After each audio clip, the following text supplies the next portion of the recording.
Bonsoir à tous, bonsoir Rayon de Soleil, bonsoir Karine. Est-ce que vous m'entendez? Est-ce que vous me recevez? On va faire quelques tests son et image. Je guette le chat. Dites-moi si vous me recevez bien, si vous m'entendez. Dites-moi, profitez-en pour me dire peut-être quel âge vous avez, d'où vous m'écoutez. Dites-moi dans quelle ville vous vous trouvez.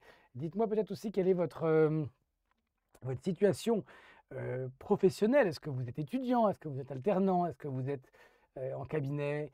Est-ce que vous êtes en entreprise? N'hésitez pas à m'en raconter, à m'en dire un maximum sur vous.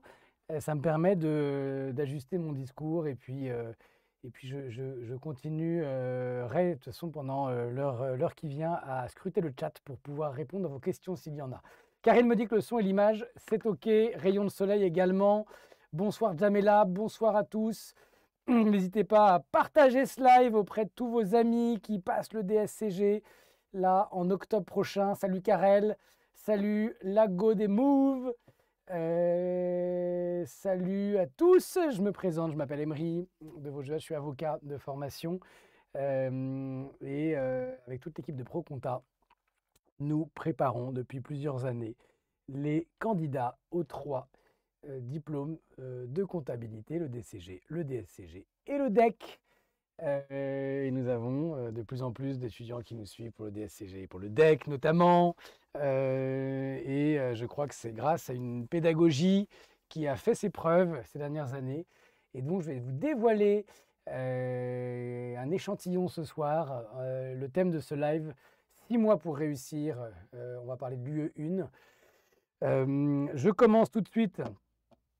Salut à tous ceux qui nous rejoignent, Rodrigue, Saïda. Je commence par un chiffre qui fait un peu peur, puisque l'UE1 est une des UE les plus difficiles du DSCG. À peu près 3/4 des candidats ont moins de la moyenne. C'est la moyenne sur les 5 dernières années. Rassurez-vous, vous ferez partie des 26% qui auraient plus que 10 sur 20 à l'épreuve d'octobre prochain. Pourquoi? Comment je le sais? Parce que comme vous vous connectez un 15 mars, et donc 6 mois avant, eh bien, il n'y a aucune raison que vous ne soyez pas dans les favoris, parce que ceux qui anticipent autant que vous sont des gens qui réussissent statistiquement mieux à l'épreuve. Alors, on me dit qu'on ne m'entend pas très bien. Saïda, est-ce que c'est mieux là? Est-ce que vous m'entendez? Peut-être que le micro est mal. Peut-être que le micro est mal orienté. Attendez, je change. Vous allez me dire si c'est mieux. Est-ce que comme ça, ce serait mieux par hasard? Ouh là là, ouh là là. Non, je le remets comme avant. Est-ce que vous m'entendez bien là? Il n'est pas orienté comme il faut ce micro. Hein. C'est ça les aléas du direct. Hein. Je suis désolé, mais alors, on va essayer comme ça. Voilà. Voilà. Non, toujours pas. Hein. Il n'est pas orienté comme il faut. Bon, je commence. Et puis vous allez me dire si vous ne m'entendez pas. J'essaierai de faire des nouveaux réglages. Donc je vous disais, une des UE les plus difficiles du DSCG. Je voudrais que vous vous rappeliez quelques messages importants tout de suite. Qui sont des messages qui touchent à la motivation. Vous avez tous vos chances et toutes vos chances pour réussir. Puisque si vous êtes éligible au DSCG, si vous avez le droit de passer cet examen, c'est pas pour rien. C'est parce qu'on a jugé que vous aviez le niveau suffisant. Et donc, luttez s'il vous plaît contre ce sentiment d'imposture qui parfois pourrait vous chuchoter à l'oreille, mais tu n'y arriveras jamais, c'est pas pour toi, tu es nul en droit, tu n'y arriveras pas. Bon, pas du tout. Vous avez vraiment vos chances. Vous n'allez pas pouvoir tout faire, tout travailler. Le programme, vous ne le maîtriserez pas sur le bout des ongles le jour J. Mais ce n'est pas grave, vous allez devoir faire des choix et c'est de ces choix que dépendra votre succès. Vous allez devoir travailler de façon continue et régulière jusqu'à l'examen. Vous allez devoir travailler sur l'application des connaissances, en plus de la mémorisation des connaissances. Et vous allez devoir garder le moral, la forme, la niaque tout le long de ces 6 mois. Je parle de 6 mois, pourquoi? Parce que l'épreuve, ça y est, on a la date, vous le savez, peut-être, aura lieu le mercredi 26 octobre prochain, de 14h à 18h, c'est-à-dire dans 30 semaines. 30 semaines pour s'organiser au mieux, réviser au mieux l'épreuve et au bout du compte, dans 30 semaines, présenter une copie qui sera une copie qui vous permettra d'aller chercher une note propulsante, c'est-à-dire une note excellente, une note qui est supérieure à 15 sur 20. Pourquoi pas? C'est possible, ça arrive. Chaque année, des élèves qui au départ n'étaient pas forcément très bons en droit décrochent des notes comme celle-là qui leur permettent de valider le DSCG. Et c'est une question de méthode et d'organisation. Voici quelques conseils pour réussir. Je déroule peut-être d'abord quelques rappels autour de l'épreuve et de son déroulement. Pour ceux qui n'ont jamais passé l'UE1, vous aurez 4 à 5 dossiers qui sont indépendants les uns des autres, hein, mais à l'intérieur desquels, pardon, il y aura des questions qui vont se suivre. Donc là, vous voyez un exemple d'épreuve, UE1, 4 dossiers en l'occurrence. Le premier sur la transmission d'entreprise, le deuxième sur les entreprises en difficulté, le troisième en droit commercial et droit du crédit, et le quatrième en droit des sociétés. Chacun de ces 4 dossiers comptant pour 5 points. Et dans chacun de ces 4 dossiers, il y avait plusieurs questions qui, elles, s'enchaînent. En général, il faut avoir répondu à la première question pour répondre à la deuxième, etc. Le déroulement de l'épreuve. Donc là, vous avez les dates d'inscription pour la session 2021. Donc pour 2022, ça devrait être la même chose, c'est juillet et août. L'épreuve, vous allez devoir vous inscrire, donc il ne faut pas rater les dates, attention, hein, en juillet et août prochain. L'épreuve durera 4 heures, donc les coefficients 1,5.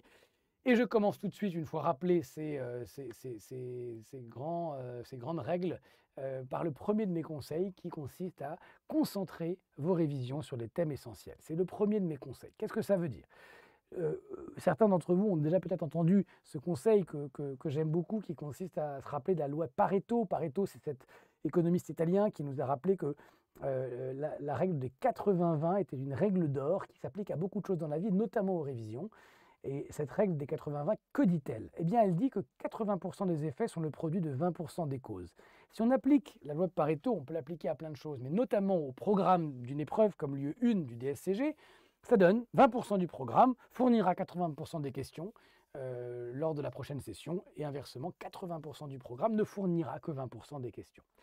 Alors c'est une exagération, ça ne se passe pas tout à fait en ces proportions, dans ces proportions, en tout cas pas chaque année, mais c'est une exagération qui veut dire quelque chose de vrai quand même, c'est que il n'est pas nécessaire de dérouler le programme de A à Z en accordant autant d'importance à chaque lettre ou à chaque chapitre de vos livres, si par hasard vous travaillez dans des livres. Ce que je veux vous dire par là, c'est que quand on étudie les annales, on constate effectivement qu'il y a certains thèmes qui tombent beaucoup plus souvent que d'autres.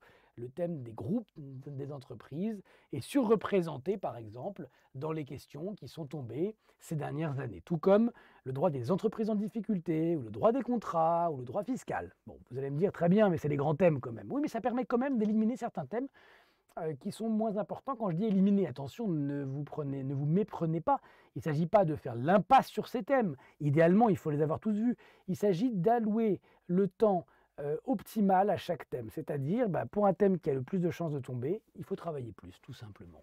Il faut concentrer ses révisions sur ces thèmes-là. Ne pas oublier les autres, mais passer plus d'heures à travailler les thèmes qui fourniront en fait les questions le jour J. Alors, on ne les connaît pas par avance, les questions, mais n'empêche que quand on étudie finement les annales, les questions depuis presque 10 ans, c'est ce qu'on fait nous chez ProConta, on peut sortir des grandes tendances, par exemple. Le droit interne, qui est au programme au même titre que le droit communautaire, hein, le droit de l'Union européenne, eh bien on constate que le droit interne fournit l'essentiel des questions. Il y a très très peu de droit communautaire. Donc, ça ne veut pas dire qu'il faut faire l'impasse, mais ça veut dire que ce n'est pas là qu'il faut s'attarder. Ce n'est pas là que vous allez avoir un bon rendement en termes de révision.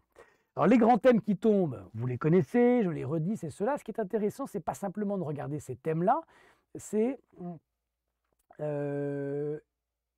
l'intérieur de ces thèmes. Si je prends le droit des contrats, il y a en fait quelques dizaines de thèmes qui sont ceux qui vont tomber le plus souvent.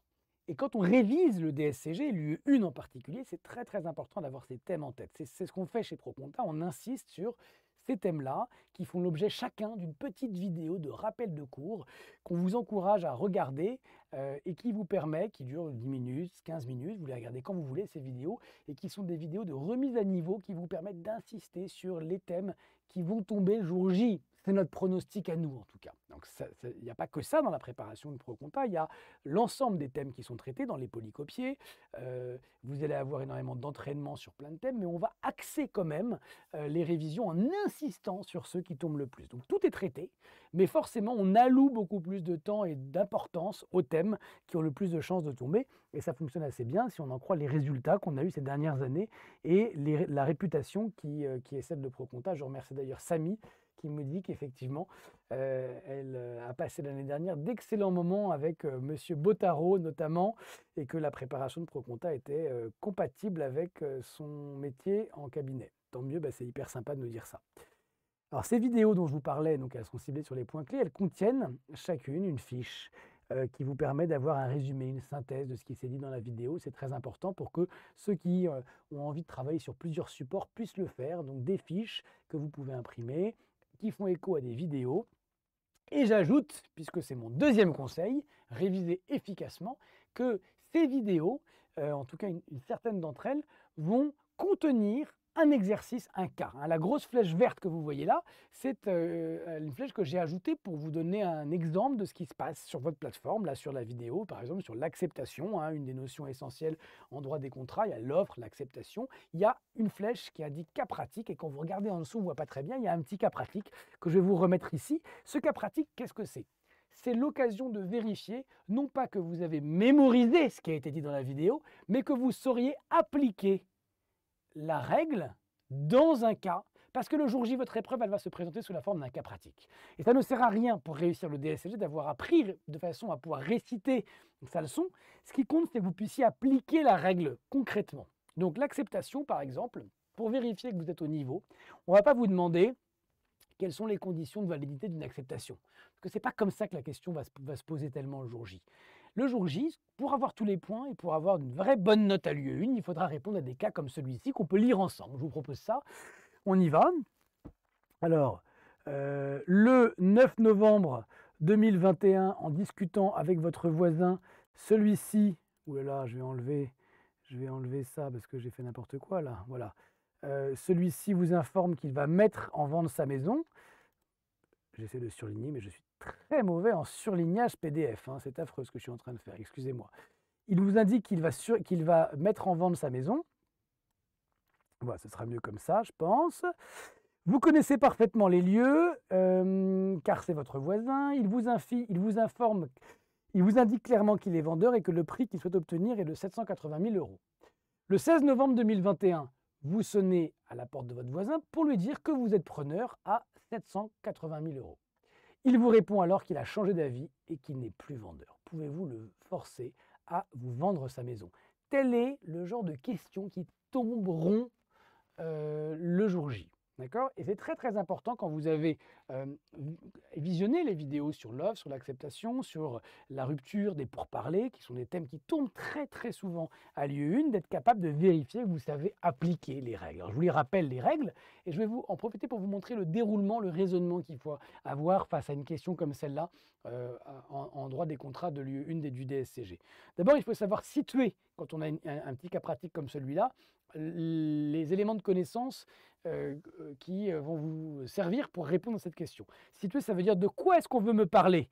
Ici, on est où dans le programme? Eh bien, on est en droit des contrats. Et en particulier, on est dans la formation du contrat. Et en particulier, on est dans l'offre. Et en particulier, dans le maintien de l'offre. D'accord?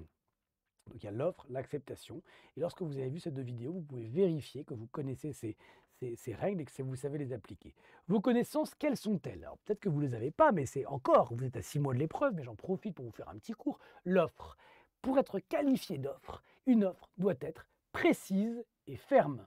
D'une part, elle doit être également maintenue pendant la durée indiquée dans cette offre, si elle en contient une, et en l'absence d'une durée explicitement formulée dans l'offre, il faut qu'elle soit maintenue, cette offre, dans un délai raisonnable. Ça, c'est le cours qui vous aura été expliqué en vidéo.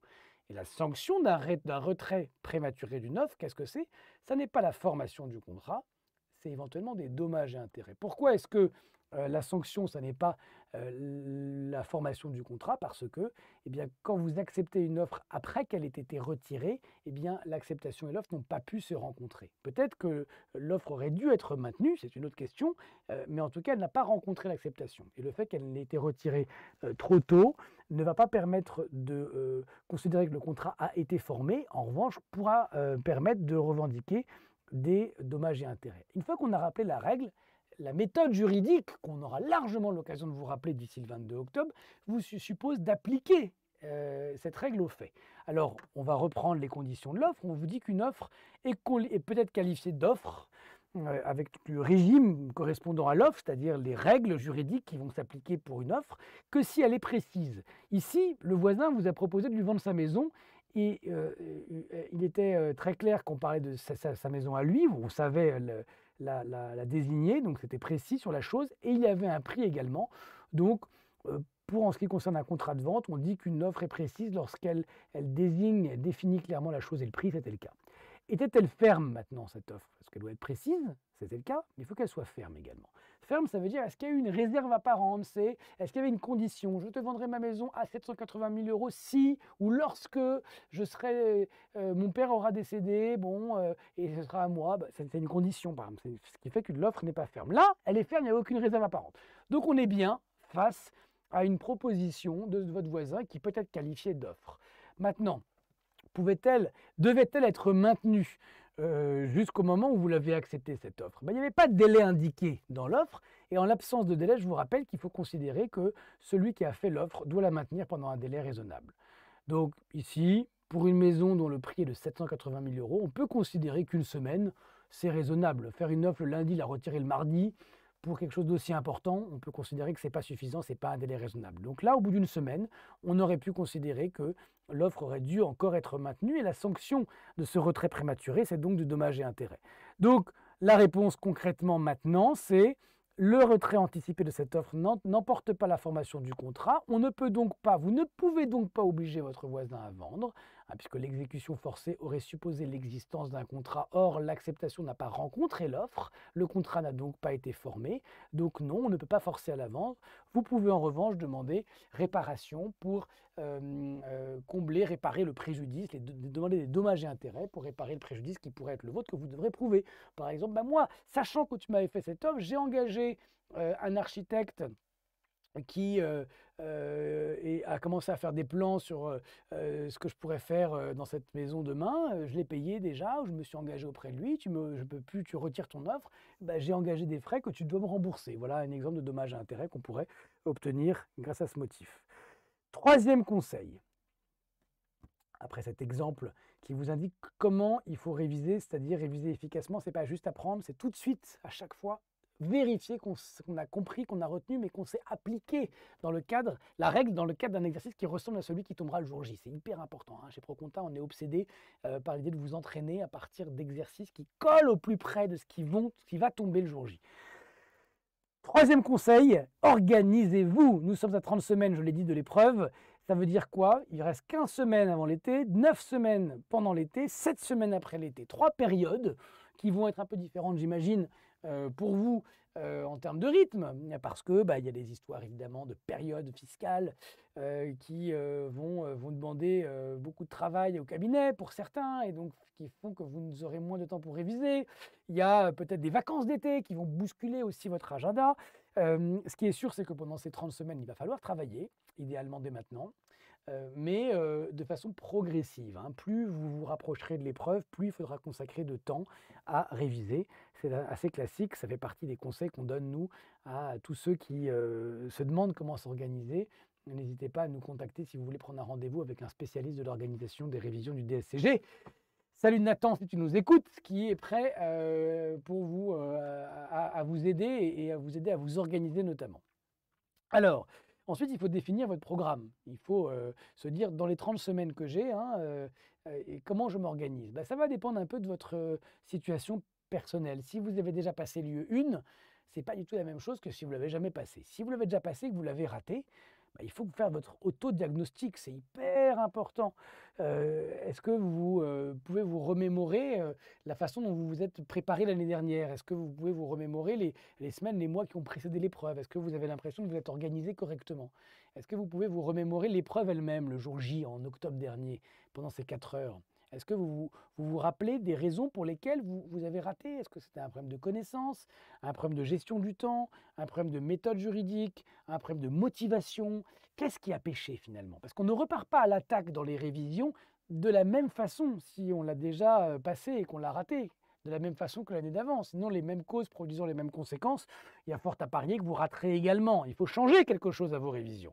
Donc il faut se demander quoi? Il faut faire un autodiagnostic. Évidemment, on est là pour vous aider pour ça. Ensuite, si vous le passez pour la première fois, mon conseil, c'est de maîtriser parfaitement les attendus de l'examen. J'entends par là le programme, il faut le connaître parfaitement, Quand je dis programme, ce n'est pas le contenu, mais c'est au moins le sommaire, bien savoir quels sont les grands thèmes, avoir évidemment téléchargé les annales, parce que c'est quand même les sujets les plus fidèles, avec les entraînements de ProConta, qui collent exactement aussi, je peux vous dire, aux annales, mais c'est quand même intéressant de savoir ce qui est tombé au moins l'année dernière, et évidemment lire les rapports du jury, les documents qui sont très très intéressants, très instructifs, qui regorgent de conseils pour réussir ces épreuves du DSCG et qui sont trop peu lus par les candidats malheureusement. Je peux vous dire que nous, toute l'équipe pédagogique de ProConta, on se rue sur les rapports du jury à chaque fois qu'ils sortent parce qu'on en tire des leçons très très très riches pour améliorer de façon continue nos préparations. À vous aussi d'aller les lire. Conseil numéro 4, mémoriser. Évidemment, les programmes sont vastes, celui de l'UE1 en particulier, et c'est très important pour être efficace de savoir mémoriser ce programme très dense. Et je voudrais vous parler d'un homme qui est un homme qui peut vous aider à mémoriser un programme aussi vaste. Cet homme, c'est Hermann Ebbinghaus, un philosophe allemand du 19e siècle que vous voyez là avec sa belle moustache et sa belle barbe. Il est considéré comme le père de la psychologie de l'apprentissage. Il a théorisé la courbe de l'oubli. Qu'est-ce qu'elle raconte, cette théorie? Elle explique comment une information est perdue au fil du temps quand le cerveau ne cherche pas à la conserver. Qu'est-ce qu'il nous dit, Ebbinghaus? Il nous dit que si vous tracez une droite, un petit graphique avec en ordonnée le pourcentage de rétention d'une information qui va de 0 à 100%, et en abscisse le temps, il vous explique que vous voyez que la courbe de l'oubli fait son œuvre et que plus le temps passe, moins vous vous souvenez de l'information que vous avez apprise, mémorisée. Et que pour éviter cette courbe de l'oubli, qu'est-ce qu'elle dit cette courbe? Regardez, en plus, elle a une échelle qui correspond exactement à la période qui nous sépare de l'épreuve, 6 mois.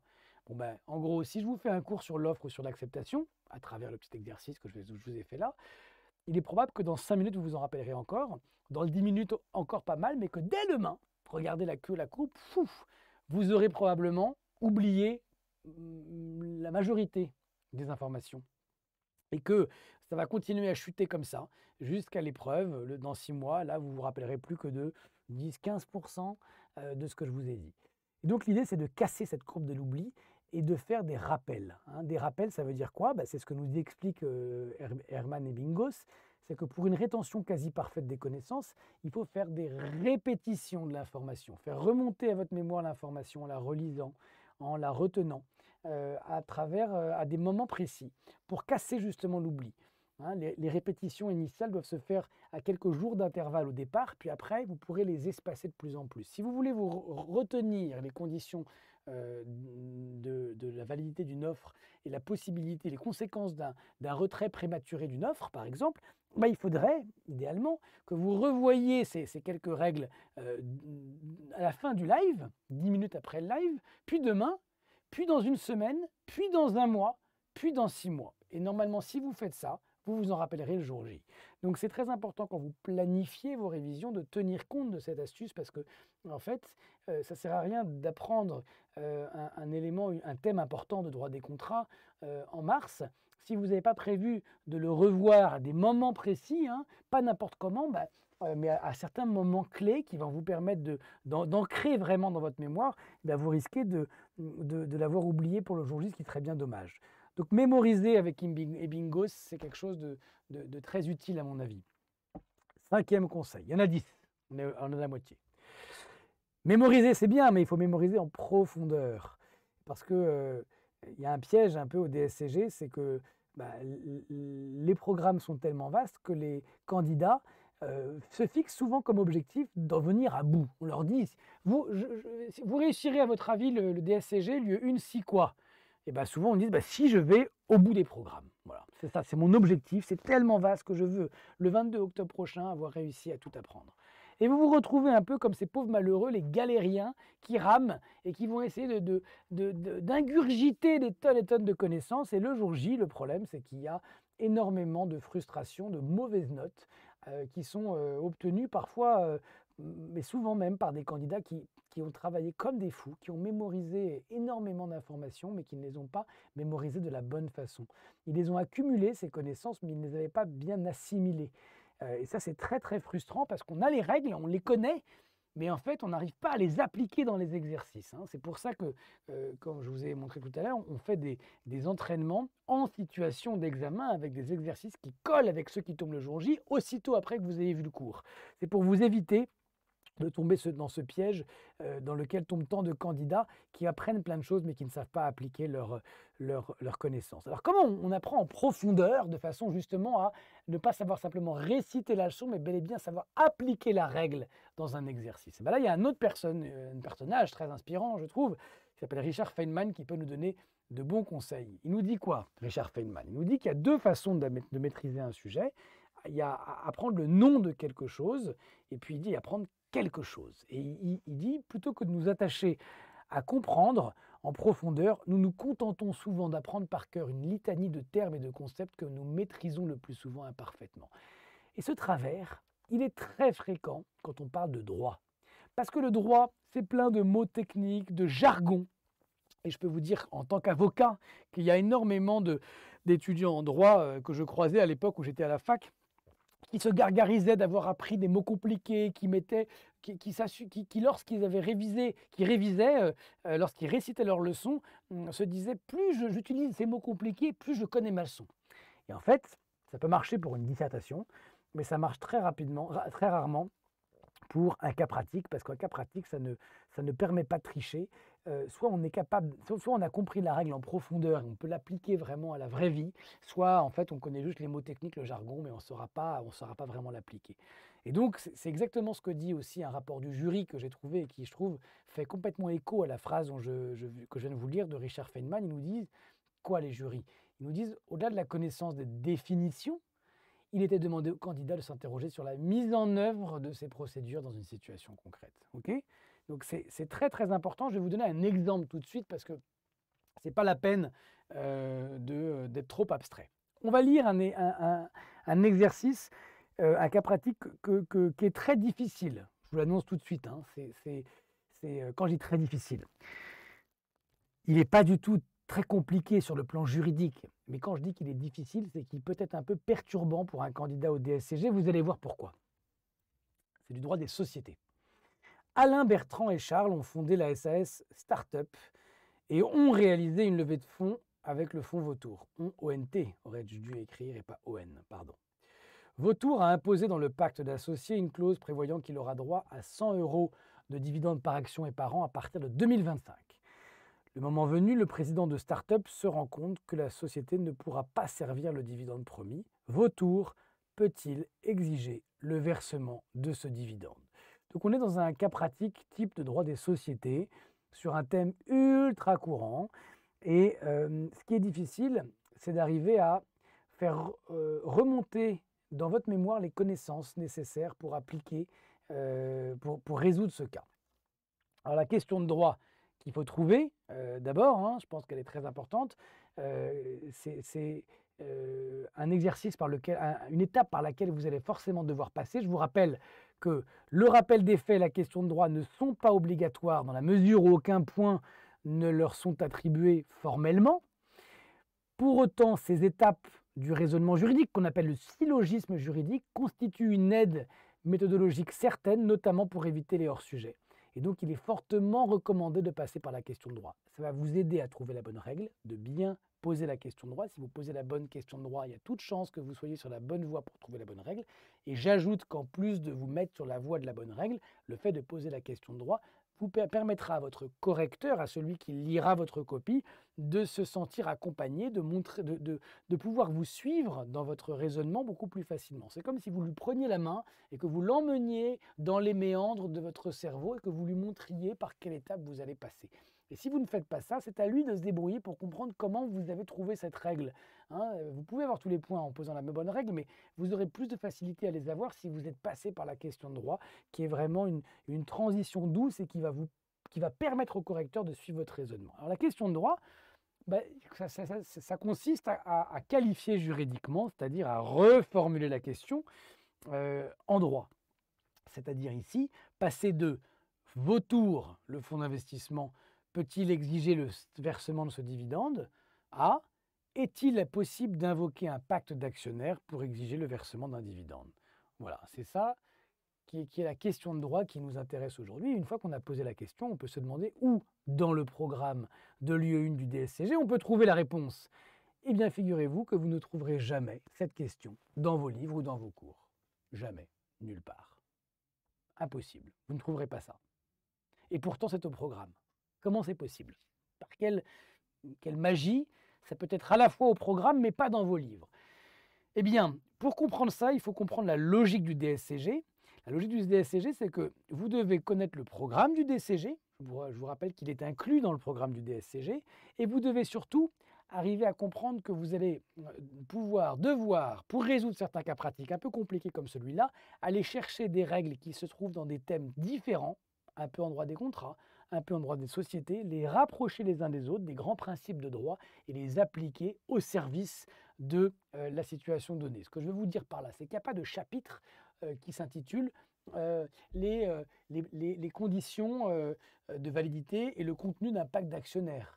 Il n'y aura pas exiger le versement d'un dividende, refuser, conditions interdites. Non, ce n'est pas possible, il n'y aura pas ça. En revanche, qu'est-ce qu'on va vous dire? On va vous dire, quelque part en droit des contrats, que le contrat est régi par ce qu'on appelle le principe de la force obligatoire. C'est la fameuse règle qui veut dire un contrat est un contrat. Quand vous avez signé un contrat et qu'il est valable, évidemment, c'est la condition, vous êtes engagé par ce contrat. Le contrat a force obligatoire, c'est sa valeur juridique. Vous êtes engagé parce que vous avez signé. Ça se trouve au chapitre droit des contrats, les conditions de validité du droit du contrat. Alors il y a des conditions pour qu'un contrat soit valable, il ne faut pas qu'il y ait de vice du consentement, il faut qu'il y ait une cause, et il faut qu'il soit conforme, ce contrat, à l'ordre public. Et une première façon d'attaquer le pacte d'actionnaires, qui est un contrat, c'est quoi? C'est de dire que cette clause, eh bien, elle est contraire à l'ordre public, en ce qu'elle est contraire à des principes qu'on trouve au chapitre droit des sociétés du programme de l'UE1, cette fois, le principe qui dit que la société implique le partage du bénéfice et la contribution aux pertes. Vous verrez dans le chapitre de droit des sociétés qu'une des conditions de validité d'un contrat de société, c'est que les associés, les actionnaires, ceux qui sont au capital, s'engagent à participer aux pertes et à se partager le bénéfice, évidemment, s'il y en a.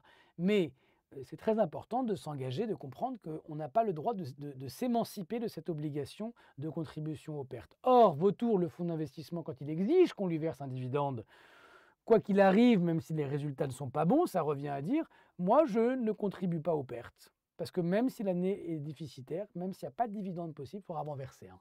C'est contraire à ce principe qu'on trouvait au chapitre droit des sociétés. Et puis c'était contraire à un autre principe qu'on trouve en droit pénal, celui-là, qui est l'infraction de distribution de dividendes fictifs. Donc pour répondre à cette question, il fallait aller piocher une règle en droit des contrats, une règle en droit des sociétés, une règle en droit pénal, les mettre tout ensemble. C'est un exercice qui est difficile et c'est comme ça qu'on avait tous les points à ce genre d'exercice. C'est possible de raisonner comme ça si vous avez décloisonné vos connaissances. Et pour réussir à décloisonner vos connaissances, il faut réussir à comprendre les liens qu'il y a entre les chapitres. Et comment on fait concrètement? Eh bien en s'entraînant. Ça veut dire quoi? Ça veut dire en faisant des exercices qui vont faire appel justement à ces grands principes directeurs, ces grands principes qui sont transversaux au programme de droit de l'UE1 du DSCG. Et à travers les lives de méthodologie qu'on va animer avec vous, que M. Bottaro animera avec vous, eh bien vous aurez l'occasion de solliciter énormément de ponts de pensée comme ça, de créer des ponts de pensée entre les programmes, de solliciter des thèmes qui sont un peu isolés, de les réunir, et vous allez voir qu'il y a une mécanique, une gymnastique intellectuelle qui va se mettre en place et qui vous permettra de réussir. Donc concrètement, ce pacte d'actionnaires est nul, ou la clause en tout cas dans laquelle, du pacte qui dit que le fonds Vautour a le droit d'avoir des dividendes chaque année, quels que soient les résultats, est une clause nulle. Et Richard Feynman, si vous aviez appris en profondeur votre cours, tel qu'il le suggère lui, ça vous aurait permis du coup, grâce à lui, d'arriver à résoudre cet exercice difficile. Alors, conseil numéro 6, donc l'entraînement, j'en ai parlé, l'entraînement. Quand on interroge des candidats qui ont passé le DSCG avant vous et qui l'ont réussi, et qu'on leur demande qu'on leur demande avant l'examen, une première fois avant l'examen, selon vous, de quoi votre réussite au DSCG va-t-elle dépendre? De vos connaissances ou de vos entraînements? C'est-à-dire du nombre de connaissances que vous avez accumulées, assimilées, ou au contraire du nombre d'entraînements que vous avez fait? La plupart répondent de mes connaissances. Quand on pose la question après coup, en fait, et qu'on leur dit alors, maintenant que vous avez réussi quelques mois après, hein, rétrospectivement, qu'est-ce qui, selon vous, a été le plus important dans votre réussite? Et bien là, les résultats s'inversent. C'est plus les connaissances qui viennent en un, c'est les entraînements. Et donc moi, je vous propose de faire de cette expérience des anciens votre expérience déjà pour gagner du temps et de vous rappeler en permanence que ce qui va compter davantage dans vos révisions, dans votre réussite, ce n'est pas les connaissances, c'est les entraînements. Évidemment, s'entraîner sans connaissance, c'est impossible, c'est vrai. Mais ce que je veux vous dire par là, c'est qu'il y a trop souvent un oubli des entraînements. Il y a 90% des révisions qui sont faites sur l'assimilation de connaissances, 10% seulement sur les entraînements. Ça n'est pas suffisant. Il faut rétablir l'équilibre en faveur des entraînements. Et c'est pour ça que chez ProConta, on vous propose des sujets d'entraînement très fidèles à ceux de l'examen, j'en ai parlé, soit des sujets que vous allez faire en temps réel, 4 heures, hein, il y a des vrais examens blancs, mais il y a aussi à côté énormément de petits exercices que vous allez pouvoir faire quand vous aurez moins de temps que 4 heures. Parce qu'on sait que quand on est en cabinet, se poser 4 heures, c'est parfois très très compliqué, parfois impossible même quand on a une vie de famille le week-end avec des enfants, c'est très compliqué. En revanche, faire des exercices pendant 20 minutes, une demi-heure, 40 minutes, ça c'est possible dans les transports par exemple, à des moments perdus. Et c'est comme ça qu'on va vous entraîner au maximum dans des formats différents, plus ou moins courts, mais toujours fidèles à ce qui tombera le jour J. Lorsque vous avez fini, pour vous dire un peu comment ça fonctionne concrètement, de rédiger votre copie, vous la prenez en photo, vous l'envoyez directement sur la plateforme, vous recevez une notification dès qu'elle a été corrigée et vous ensuite vous aurez une correction qui prendra la forme d'une vidéo correction. Alors qu'est-ce que c'est qu'une vidéo correction? Eh bien, je vais voir si j'en trouve une. Oui, si j'en ai une, regardez. Bonjour Claire. Bonjour Pascal. Je suis Meryl Portal, je suis avocate en contentieux des affaires depuis plus de 6 ans, également correctrice chez ProConta. Nous allons corriger ensemble l'épreuve blanche numéro 1. C'est un 16,5, donc bravo. Il y a de très bonnes connaissances juridiques. La réponse est parfaitement juste. On vous demande la définition du bonus de fusion que vous avez très bien défini. On ne retient pas N+2 puisque N+2 va impacter le résultat consolidé et pas la réserve consolidée. Un petit bémol, je regrette de ne pas voir à chaque fois. Voilà, donc je vais pas aller plus loin, mais je voulais vous montrer que chez ProConta, on ne corrige pas les copies de façon manuscrite comme dans les autres écoles, on les corrige en vidéo, c'est-à-dire que votre correcteur va filmer la copie qu'il va vous corriger et va s'enregistrer. Et donc il va produire près de 100 fois plus d'informations que si simplement il écrivait dans la marge bien dit, mal dit. Là, il va vous expliquer pourquoi vous l'avez bien dit ou mal dit. Il va vous refaire un cours dans votre copie véritablement. Donc, c'est très important de comprendre que cette vidéo correction, elle vous permet d'entrer dans la tête de votre correcteur, de comprendre une fois pour toutes là où vous gagnez des points, là où vous en perdez, de rectifier le tir dans vos révisions et au bout du compte, de progresser considérablement. Hein, c'est une innovation pédagogique qui est au cœur de notre philosophie pédagogique, de notre maquette pédagogique, de notre préparation et au bout du compte qui permet notamment évidemment d'atteindre nos résultats. J'ajoute que lorsque vous avez reçu votre copie corrigée en vidéo, vous avez la possibilité de poser des questions à celui qui vous a corrigé et lui, il vous répondra et commencera donc un échange, un dialogue pédagogique à partir de votre copie, à partir de ce que vous avez produit. Parce que la meilleure façon pour progresser, c'est pas de bosser dans les bouquins, c'est pas de bosser dans les fiches, c'est même pas de regarder les vidéos. Il faut faire un peu tout ça, mais c'est surtout de passer du temps dans votre copie et de passer du temps à écouter celui qui a corrigé votre copie et qui veut vous indiquer là où vous avez perdu des points. Parce que ces erreurs que vous avez faites, vous allez les refaire le jour J. Et c'est là qu'on est au cœur de l'enseignement personnalisé. Conseil numéro 7, ne récitez pas à raisonner. Alors je vous relis un rapport de jury pour le plaisir parce que je sais que vous n'allez pas souvent les regarder et c'est vraiment hyper important de bien comprendre ce que vous disent ceux qui font les sujets, ceux qui rédigent les sujets, ceux qui donnent les consignes à vos correcteurs. Là on est vraiment dans les coulisses de l'examen. Hein. Alors il ne sert à rien de mémoriser des solutions techniques éparses, il convient de préférer le raisonnement à partir des principes. Et l'esprit de cette règle, qu'est-ce que c'est? C'est le suivant. En cabinet, un client est aujourd'hui souvent capable de trouver de lui-même sur Internet des solutions techniques. Le professionnel dont vous faites partie doit l'aider à comprendre la raison d'être de cette solution, le raisonnement pour y aboutir et l'adéquation avec la situation qui est la sienne. Elle doit se retrouver, cette méthode, doit se retrouver dans la manière de structurer les réponses. Si je reprends notre cas pratique de tout à l'heure, eh bien donc, ça supposait non pas de répondre comme le fait cet étudiant, on peut regarder, hein, lui il nous dit, alors la question je vous rappelle c'était, est-ce que Vautour, le fonds d'investissement, peut exiger le versement d'un dividende au motif qu'il a inséré une clause dans le pacte d'actionnaires qui lui permettait d'avoir un versement de dividende chaque année. Eh bien l'étudiant, qu'est-ce qu'il nous répond? On va regarder, c'est très important de s'inspirer de ce qu'ont fait les étudiants avant vous, hein, des exemples mais aussi des contre-exemples. Je ne sais pas si vous arrivez à lire, mais il y a écrit « À la fin d'un exercice comptable, une société peut réaliser un bénéfice ou une perte. Lorsque la société est bénéficiaire, elle peut procéder à la répartition des bénéfices dans le bénéfice, point. Dans le cas contraire, conformément au droit des sociétés, elle ne le peut pas. Même en cas de pacte d'associés, la société ne peut verser le dividende que si elle est bénéficiaire. Un associé ne peut donc pas, sur la base d'un pacte d'associés, exiger le paiement d'un dividende en cas de perte. » Il a fondé sa réponse, qui est une bonne réponse, sur un vague conformément au droit des sociétés. C'est beaucoup trop imprécis. Hein, la bonne réponse, c'était non pas conformément au droit des sociétés, mais les principes sur lesquels on peut fonder en fait notre règle, notre réponse, notre solution juridique, c'est le principe de la force obligatoire des contrats, la limite à la validité des contrats, le respect de l'ordre public, lequel contient des grands principes comme la contribution aux pertes de chaque associé et le refus de la distribution de dividendes fictifs qui est une infraction pénale. Bon, ben, si vous dites ça, c'est beaucoup plus précis que de dire conformément au droit des sociétés. Okay ? Conseil numéro 8, soignez vos copies, corrigez vos erreurs de langue, je vous en supplie. Je sais que ça, c'est vraiment du radotage. Hein. Vous ne devez pas apprécier qu'on vous dise ça. C'est toujours un peu des conseils de vieux profs, hein, de vieux cons un peu. Mais n'empêche que, écoutez ce que dit Talleyrand. Il nous dit, méfiez-vous de la première impression, c'est la bonne.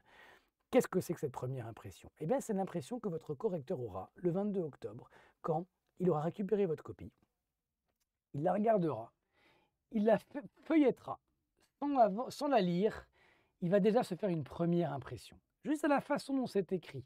Moi, par exemple, vous voyez cet élève-là qui a écrit comme ça. C'est une première impression qui est favorable. Elle est écrite de façon agréable. Elle est lisible, cette copie. Donc déjà, pour qui a corrigé des milliers de copies dans sa vie du DSCG, on est capable de dire à vue de nez que c'est une copie qui sent la moyenne, ça. Ça sent une bonne copie. On peut se tromper, hein, on va lire, on va voir ce qu'il y a écrit dedans, mais comme ça, j'en ai corrigé déjà beaucoup et je peux te dire que ça, si je devais parier, ça sent le 12-13. Il y a des correcteurs qui se disent ça beaucoup. Alors évidemment, après, ils lisent votre copie et ce que vous avez écrit dans votre copie va évidemment déterminer la note qui sera la vôtre et que le correcteur aura envie de mettre à la fin. Mais cette note-là qu'il mettra à la fin de votre copie, eh bien, elle aura été influencée par la première impression. Si vous regardez la copie de gauche, par exemple, celle qui est écrite en noir, je ne sais pas si c'est à gauche pour vous. Bon. Elle est raturée, elle est dure à lire. On est là face à une copie qui va demander un effort particulier au correcteur, qui va devoir déchiffrer. C'est écrit un peu en pâte de mouche, c'est pas tenu, c'est pas soigné.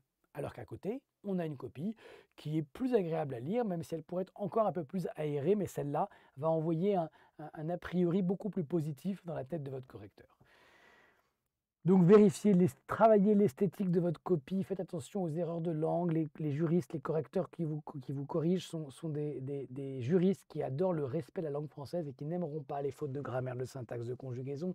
Donc réglez les problèmes que vous avez avec l'orthographe, si vous pouvez repérer les 5 fautes que vous faites tout le temps et réglez-leur leur compte une fois pour toutes, vous allez gagner des points, évidemment.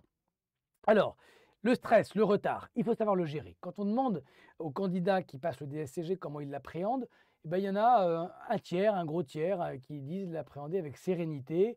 C'est le bleu clair, qui sont, à mon avis, évidemment, des candidats dont on peut se demander s'ils sont très motivés, parce que sérénité, j'avoue, moi, pour avoir passé beaucoup d'examens dans ma vie, j'ai jamais été très serein, ou la seule fois où je l'ai été, j'ai raté l'examen. Donc, c'est pas très bon d'être trop serein. Moi, je ne sais pas si je vous conseillerais d'être dans le bleu clair. Je ne vous conseillerais pas non plus d'être dans le bleu foncé, avec angoisse, parce qu'on ne passe pas de bons moments quand on est angoissé, et en général, ça nous gâche un peu la vie, et c'est contre-productif. En revanche, en jaune, Avec du stress, bah moi je dirais que c'est là que vous devez vous situer. Il faut que vous ayez un minimum de stress, en tout cas à l'approche de l'épreuve, parce que ça signifie que vous êtes impliqué, engagé, que vous avez conscience de l'enjeu. Et le stress, simplement, c'est pas mauvais, ça simplement, ça se gère. C'est ça que je voudrais vous dire. C'est comme le retard. Le retard, le stress sont deux éléments avec lesquels vous allez devoir vivre dans les mois qui viennent. Et c'est normal d'être stressé. Et c'est normal d'être en retard. C'est pas grave. Faut pas en faire toute tout un drame. Il faut pas que ce stress se transforme en angoisse. Et il ne faut pas que ce retard, finalement, vous panique complètement. Le retard, tout le monde est en retard. On ne peut pas tout faire. Vous allez devoir, dans les mois qui viennent, gérer avec votre famille, votre cabinet, les révisions du DSCG. Vous n'allez pas pouvoir tout faire, c'est sûr. Vous ne pourrez pas arriver le jour J en ayant tout vu. Donc, vous allez devoir faire des arbitrages, emprunter des raccourcis. Et c'est normal. Et c'est de ces arbitrages et de ces raccourcis que va dépendre votre succès. Il va falloir vous organiser intelligemment. C'est hyper important. On aura largement l'occasion d'en reparler sur comment on organise sa semaine de révision. Et puis, dernier conseil, croyez en votre étoile. Je redis ces messages que j'ai donnés en introduction. Vous avez tous vos chances. Vous disposez d'un temps limité, mais c'est un temps suffisant. Vous en avez assez, même si vous avez peu de temps libre. On est 6 mois avant l'épreuve. Tout est une question d'organisation. Il faut trouver les 20% du programme qui fourniront 80% des questions le jour J, insistez dessus, travaillez la méthode, vous entraînez, bref, faire tout ce que je vous ai dit. On est là pour vous accompagner avec ProConta si vous voulez, et il n'y a aucune raison que ça ne marche pas. Et puis, gardez le moral, la forme, la niaque, l'envie. Vous allez être tenté d'abandonner, c'est normal, ça arrive à tout le monde. Il faudra tenir bon néanmoins, travailler de façon continue jusqu'à l'épreuve. J'en ai parlé plusieurs fois. Ces grands conseils portent sur le mental. Et le mental, ça joue énormément quand on est candidat à un examen comme le DSCG.